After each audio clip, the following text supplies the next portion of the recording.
कभी ऐसा हुआ है कि कैब बुक की और किराया देख लगा कि अरे इससे सस्ती तो फ्लाइट की टिकट थी, या फिर हल्की सी बारिश हुई और 5 मिनट की दूरी के लिए दाम 3 गुना हो गया। हम सब ने ये सर्च प्राइसिंग वाली मुश्किल झेली है, लेकिन सोचने वाली बात यह है कि उस बढ़े हुए किराए का कितना हिस्सा असल में उस ड्राइवर तक पहुंचता है। आज हम एक ऐसी ही पहल की कह सकते हैं कि चीर-फाड़ करने वाले हैं, जो इन सारे सवालों को चुनौती दे रही है। इसका नाम है भारत टैक्सी।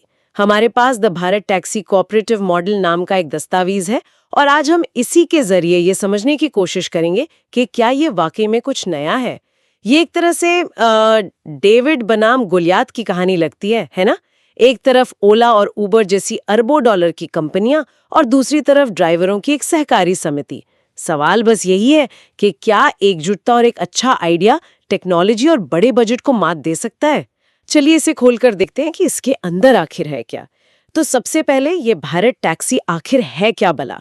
सुनने में तो बस एक और कैब ऐप जैसा ही लगता है। और यहीं पर देखिए सबसे बड़ा फर्क है, ये सिर्फ एक और ऐप नहीं है, ये एक पूरी की पूरी सोच है।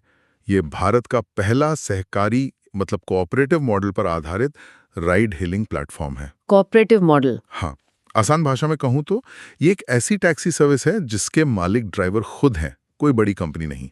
इसे अभी 5 फरवरी 2026 को ही लॉन्च किया गया है, और इसे सहकार टैक्सी कोऑपरेटिव लिमिटेड नाम की एक संस्था चलाती है। अच्छा। ये multi state cooperative societies act के तहत रजिस्टर्ड है, तो मतलब ये कोई प्राइवेट लिमिटेड कंपनी नहीं बल्कि एक समिति है। यही बात इसे बुनियादी तौर पर सबसे अलग बनाती है। ड्राइवरों का मालिकाना हक, ये सुनने में तो बहुत अच्छा लगता है, लेकिन इसका असल में मतलब क्या है? क्या ड्राइवर अब ये तय करेंगे कि ऐप का रंग नीला हो या पीला, या इसका कोई ठोस आर्थिक मतलब भी है? नहीं, इसका बहुत ही ठोस आर्थिक मतलब है। इसमें ड्राइवर, जिन्हें सारथी कहा गया है, वो कोऑपरेटिव के 5 शेयर खरीदकर इसके सदस्य और मालिक बन जाते हैं। तो इससे उन्हें फैसले लेने की प्रक्रिया में भी एक आवाज मिलती है। लेकिन जो चीज इसे कह सकते हैं कि क्रांतिकारी बनाती है, वो है इसका जीरो कमीशन मॉडल। एक मिनट, जीरो कमीशन मतलब ड्राइवर जो भी कमाएगा वो पूरा का पूरा उसकी जेब में जाएगा? ये तो पूरे गिग इकोनॉमी के बिजनेस मॉडल को ही पलट देता है। बिल्कुल, यही इसका सबसे बड़ा दांव है। जहां दूसरी कंपनियां हर राइड पर 20 से कभी-कभी तो 30% तक कमीशन काट लेती हैं। हाँ, काटती है। वहीं भारत टैक्सी में ड्राइवर पूरा किराया अपने पास रखते हैं।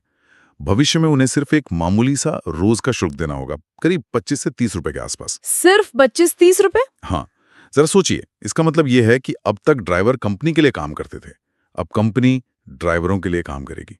ये पावर डायनामिक्स को पूरी तरह से बदलने की कोशिश है। वाह, ये तो सच में एक बहुत बड़ा बदलाव है।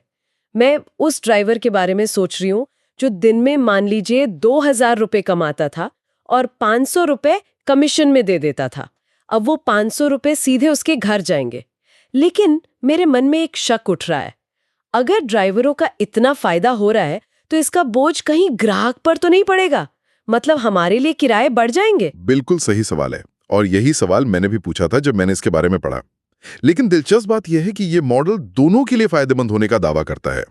यात्रियों के लिए इनका सबसे बड़ा वादा है सर्ज फ्री पारदर्शी मूल्य निर्धारण। Surge free? हाँ, इसका मतलब है कि पीक आवर्स में, त्योहारों पर या बारिश के दौरान किराए आसमान नहीं छुएंगे। एक तय रेट होगा। ये तो दिल्ली मुंबई जैसे शहरों के लिए किसी सपने जैसा है। पर क्या किराए वैसे ही बहुत ज्यादा होंगे? नहीं, दस्तावेज में दावा है कि किराए मौजूदा कंपनियों से 30% तक सस्ते हो सकते हैं। रुकिए, ये कैसे मुमकिन है? जीरो कमीशन भी, सर्च फ्री भी, और ऊपर से 30% सस्ता भी। ये तो मतलब सुनने में कुछ ज्यादा ही अच्छा लग रहा है। कंपनी पैसा कैसे कमाएगी फिर? ऐप चलाने का, टेक्नोलॉजी का खर्चा कहाँ से निकलेगा? आपका शक जायज है, और यही इस मॉडल की सबसे बड़ी परीक्षा भी होगी। उनका तर्क ये है कि उनका जो ऑपरेशनल मॉडल है वो बहुत हल्का फुल्का है। ओला उबर जैसी कंपनियां मार्केटिंग, बड़े बड़े ऑफिस और भारी डिस्काउंट पर अरबों रुपए खर्च करती हैं। सही बात है। जिसका बोझ आखिर में ड्राइवर के कमीशन और ग्राहक के किराए पर ही पड़ता है। भारत टैक्सी का कहना है कि वे इन खर्चों से बचेंगे। उनका growth model word of mouth और ड्राइवरों के नेटवर्क पर चलेगा। अच्छा। और जो रोज का 25-30 रुपए का शुल्क है, उससे प्लेटफॉर्म को चलाने का जो बेसिक खर्च है वो निकाला जाएगा। ये एक लो कॉस्ट हाई वॉल्यूम का खेल बनाने की कोशिश है।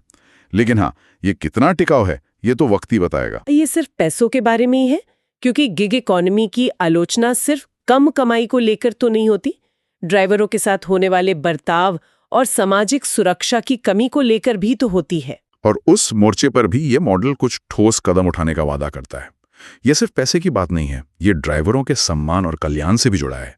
हर सारथी को 5 लाख रुपए का दुर्घटना बीमा, 5 लाख का? हाँ, और 5 लाख रुपए का पारिवारिक स्वास्थ्य बीमा कवर भी मिलता है। ये इस सेक्टर में अनसुनी बात है। इसके अलावा रिटायरमेंट के लिए बचत और इमरजेंसी में मदद का भी प्रावधान है। ये उन शिकायतों का सीधा जवाब है जो सालों से ड्राइवर कर रहे हैं कि कोई नौकरी की सुरक्षा नहीं है, कल क्या होगा पता नहीं। और मुझे एक बात और अच्छी लगी कि इसमें सारथी दीदी और बाइक दीदी जैसी पहल भी है। 150 से ज्यादा महिला ड्राइवरों को जोड़ा गया है। ये एक ऐसा क्षेत्र है जहां महिलाओं की भागीदारी न के बराबर रही है। बिल्कुल, ये एक बहुत अच्छा कदम है। और देखिए, सुरक्षा और तकनीक पर भी ध्यान दिया गया है। ऐप में कई भाषाएं हैं, रियल टाइम ट्रैकिंग है, पुलिस इंटीग्रेशन है। तो कोशिश यही है कि एक सस्ता ही नहीं बल्कि एक सुरक्षित और भरोसेमंद विकल्प भी बने। ये सब सुनने में तो क्रांतिकारी लग रहा है। एक ऐसी दुनिया जहां ड्राइवर भी खुश, यात्री भी खुश और कोई सर्ज प्राइसिंग का झंझट नहीं। लेकिन आइडिया कितना भी अच्छा हो, असली परीक्षा तो जमीन पर होती है ना। क्या ये काम कर रहा है? कुछ शुरुआती आंकड़े हैं हमारे पास? हाँ, इसके पायलट ऑपरेशन के कुछ आंकड़े हैं हमारे पास। दिल्ली, एनसीआर और गुजरात में अब तक 3 लाख से ज्यादा ड्राइवर। 3 लाख? ये तो बहुत बड़ा नंबर है। हाँ, और 1 लाख यूजर्स इससे जुड़ चुके हैं। 10,000 से ज्यादा राइड्स पूरी हो चुकी हैं। और सबसे अहम बात, 10 करोड़ रुपए की कमाई बिना किसी कमीशन के सीधे ड्राइवरों में बांटी गई है। 10 करोड़? हाँ, ये 10 करोड़ का आंकड़ा इस मॉडल की ताकत को दिखाता है। लेकिन यहाँ एक और सवाल उठता है। कुछ ड्राइवरों ने शुरुआत में बुकिंग कम मिलने की शिकायत भी की है। ये तो वही पुरानी मुश्किल है ना, कि सवारियां तब तक ऐप डाउनलोड नहीं करेंगी जब तक उन्हें हर कोने पर टैक्सी न दिखे, और ड्राइवर ऐप पर तब तक नहीं आएंगे जब तक उन्हें लगातार सवारियां न मिलें। इस चिकन एंड एग प्रॉब्लम से कैसे निपटेंगे ये लोग? आपने बिल्कुल सही नस पकड़ी है। और यही भारत टैक्सी के सामने खड़ी सबसे बड़ी चुनौतियों में से एक है। देखिए, अच्छे आइडिया भी अक्सर फेल हो जाते हैं, और यहाँ तो एक नहीं कई बड़ी बाधाएं हैं। जैसे कि? पहली तो मेरे दिमाग में वही आ रही है, ओला और उबर। वो चुपचाप बैठकर ये सब देखते तो नहीं रहेंगे। कभी नहीं। वो बाजार के गोलियात है। उनके पास अरबों डॉलर्स की फंडिंग है, सालों का डेटा है, बेहतरीन टेक्नोलॉजी है और करोड़ों का यूजर बेस है। जैसे ही उन्हें लगेगा कि भारत टैक्सी उनके लिए कोई खतरा बन रही है, वो अपना पूरा जोर लगा देंगे। मतलब प्राइस वॉर छेड़ सकते हैं, या ड्राइवरों को बड़े बड़े बोनस दे के वापस खींचने की कोशिश कर सकते हैं। उनकी जेब बहुत गहरी है, वो लंबे समय तक घाटा सह सकते हैं। भारत टैक्सी के लिए ये लड़ाई बहुत मुश्किल होगी। मैं मानती हूँ, पर क्या इसे एक और नजरिए से देख सकते हैं? क्या इससे ड्राइवरों पर जिम्मेदारी भी बढ़ जाती है? अब वो सिर्फ ड्राइवर नहीं है, वो एक बिजनेस के मालिक भी हैं। उन्हें ऐप को समझना होगा, सर्विस की क्वालिटी बनाए रखनी होगी। क्या हर कोई इसके लिए तैयार होगा? ये एक बहुत ही व्यावहारिक बिंदु है। और दूसरी चुनौती यही है जिसकी हमने बात की, शुरुआती कम बुकिंग्स। ड्राइवरों को तुरंत नतीजे चाहिए। अगर कोई ड्राइवर ऐप पर लॉगिन करता है और उसे घंटों इंतजार करना पड़ता है, तो उसका भरोसा टूटने लगेगा। वो सोचेगा, इससे अच्छा तो मैं पुराने ऐप पर ही चला जाऊं, वहां कमीशन देना पड़ता है पर काम तो मिलता है। सही बात है। इस शुरुआती दौर में ड्राइवरों का विश्वास बनाए रखना बहुत बहुत जरूरी है। और तीसरी चुनौती होगी इसे पूरे देश में फैलाना। देखिए, दिल्ली और गुजरात में इसे चलाना एक बात है, लेकिन मुंबई की ट्रैफिक और यूनियनों के बीच या बेंगलोर के टेक्सेवी ग्राहकों के बीच इसे कामयाब करना बिल्कुल अलग खेल है। हर शहर एक नई पहेली है। ऐप की क्वालिटी, कस्टमर सपोर्ट और भरोसे को बनाए रखते हुए पूरे देश में फैलना एक बहुत बड़ी लॉजिस्टिकल और तकनीकी चुनौती होगी। तो इन सब मुश्किलों को देखते हुए सवाल उठता है कि ये सब किया ही क्यों जा रहा है? क्या ये सिर्फ एक और टैक्सी ऐप है जो शायद कुछ सालों में बंद हो जाएगा, या इसके पीछे कोई बड़ी सोच है? मुझे लगता है इसके पीछे एक बहुत बड़ी और गहरी सोच है। अगर हम इसे बड़ी तस्वीर में देखें तो ये सिर्फ एक ट्रांसपोर्ट सर्विस नहीं है। पहला, ये सरकार के सहकार से समृद्धि विजन को जमीन पर उतार रहा है। ये शायद पहली बार है कि कॉपरेटिव मॉडल को इतने बड़े पैमाने पर नई डिजिटल इकोनॉमी में आजमाया जा रहा है। मतलब ये सिर्फ ट्रांसपोर्ट सेक्टर का ही नहीं, बल्कि कोऑपरेटिव आंदोलन का भी एक बड़ा कदम है। बिल्कुल। दूसरा, ये ड्राइवरों के कल्याण और सम्मान की दिशा में एक ठोस कदम है। ये उन्हें सिर्फ एक गिग वर्कर या एक नंबर नहीं मानता, बल्कि बिजनेस का मालिक और हिस्सेदार बनाता है। तीसरा, ये आत्मनिर्भर भारत के विचार को भी मजबूत करता है ना? ये विदेशी फंडिंग वाली कंपनियों पर हमारी निर्भरता कम करने और देश का पैसा देश के ड्राइवरों की जेब में रखने का एक प्रयास है। और बाजार के नजरिए से भी ये एक सरकारी समर्थन वाला विकल्प पेश कर रहा है। इससे बाजार में एक स्वस्थ प्रतिस्पर्धा बढ़ेगी, जिसका फायदा आखिर में हम जैसे ग्राहकों को ही होगा। और आखिर में ये समावेशी विकास को बढ़ावा देता है। महिला ड्राइवरों को जोड़ना, भविष्य में ड्राइवरों को गाड़ी खरीदने के लिए लोन देने की योजना बनाना, ये सब दिखाता है कि इसका मकसद सिर्फ मुनाफा कमाना नहीं है, बल्कि अपने सदस्यों का सामाजिक और आर्थिक उत्थान करना भी है। यही एक मुनाफा केंद्रित मॉडल और एक कल्याण केंद्रित मॉडल के बीच का सबसे बड़ा अंतर है। तो कुल मिलाकर भारत टैक्सी एक बहुत ही साहसिक प्रयोग है। ये ड्राइवरों के मालिकाना हक वाला, जीरो कमीशन वाला सहकारी मॉडल है, जो अरबों डॉलर की राइड हीलिंग इंडस्ट्री को सीधे सीधे चुनौती दे रहा है। एक तरफ ड्राइवरों के लिए बेहतर कमाई का वादा है, तो दूसरी तरफ यात्रियों के लिए सस्ती और सर्ज फ्री राइड्स का। निष्कर्ष यही है कि ये सिर्फ मुनाफे पर चलने वाले मौजूदा मॉडलों का एक ढांचागत विकल्प है। ये पूरे सिस्टम को एक अलग नजरिए से देखने की कोशिश है।